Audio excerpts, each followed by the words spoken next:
And lastly, tonight, a special comment about lying. While the leadership in Congress has self-destructed over the revelations of an unmatched and unrelieved march through a cesspool, while the leadership inside the White House has self-destructed over the revelations of a book with a glowing red cover, the President of the United States, unbowed, undeterred, and unconnected to reality, has continued his extraordinary trek through our country, rooting out the enemies of freedom, the Democrats.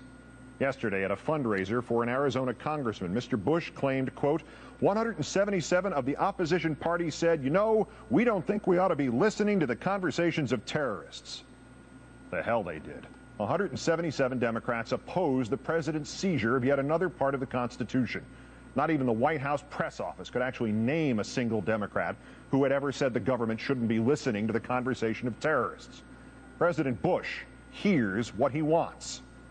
Tuesday, at another fundraiser in California, he had said that Democrats take a law enforcement approach to terrorism. That means America will wait until we're attacked again before we respond.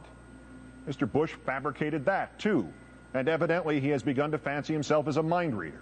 If you listen closely to some of the leaders of the Democratic Party, the president said at yet another fundraiser Monday in Nevada, it sounds like they think the best way to protect the American people is wait until we're attacked again.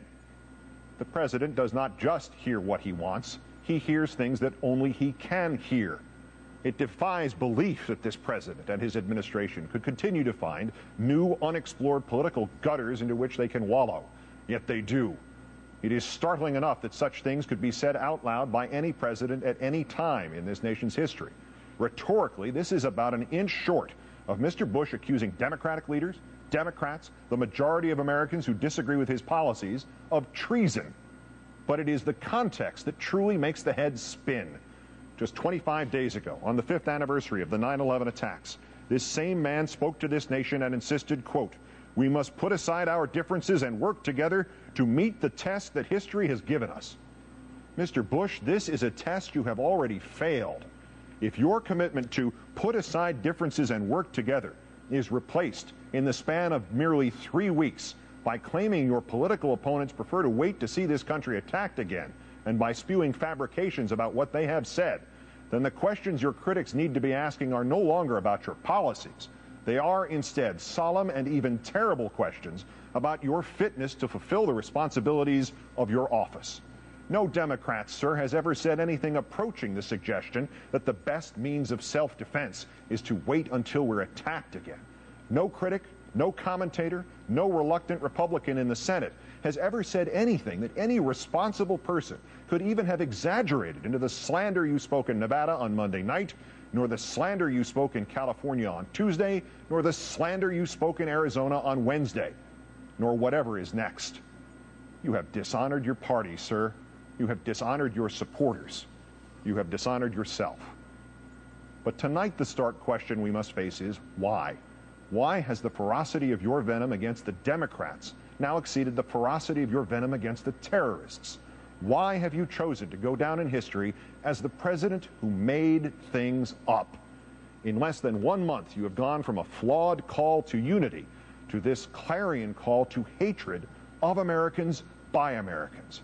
If this is not simply the most shameless example of the rhetorical political hackery, then it would have to be the cry of a leader crumbling under the weight of his own lies. We have, of course, survived all manner of political hackery of every shape, size, and party. We will have to suffer it for as long as the republic stands. But the premise of a president who comes across as a compulsive liar is nothing less than terrifying. A president who since 9/11 will not listen, is not listening, and thanks to Bob Woodward's most recent account, evidently has never listened. A president who since 9/11 so hates or fears other Americans that he accuses them of advocating deliberate inaction in the face of the enemy. A president who since 9/11 has savaged the very freedoms he claims to be protecting from attack by terrorists or by Democrats or by both. It's now impossible to find a consistent thread of logic as to who Mr. Bush believes the enemy truly is. But if we know one thing for certain about President Bush, it is this. This president, in his bullying of the Senate last month, in his slandering of the Democrats this month, has shown us that he believes whoever the enemies actually are, they are hiding themselves inside a dangerous cloak called the Constitution of the United States of America.